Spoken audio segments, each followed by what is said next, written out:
बारीक कार्यकर्त्या कडेन पर्यंत वयता आसतना जे लिडर्स सोडून गेले तुमकां तांकां हाडपाचे प्रयत्न जातले की ते आतां गेले ते गेले? 100% हांव आतांच तुमच्या माध्यमांतल्यान सांगता, if you have not joined some other party जाल्यार तुमी परत यात पार्टीन. You are most welcome.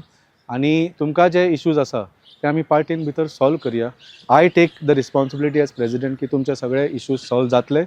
आनी that is if you believe in Aam Aadmi party. हें मिनिमम आसूंक जाय. ओके, तुम्ही जर फक्त सत्ते खातीर आसा किंवा टिकेटी खातीर आसा then we may not be able to satisfy those ambitions. If you are here to remove corruption from Goa and from India, and if you are here to solve the pressing issues of Goa, जसे land आसा, आमची Goan identity आसा, आमचे employment issue आसा, आमचे प्रायस रायज म्हारगायची issue आसा, हे जर मुद्द्याचेर तुमकां खरेंच गोंयकारांक कितें तरी एक सुटका दिवंक जाय, एक बरें गव्हर्नन्स दिवंक जाय जाल्यार you are most welcome in Aam Aadmi party. आनी सगळे आमी बरोबर रावन गोंया खातीर काम करूया.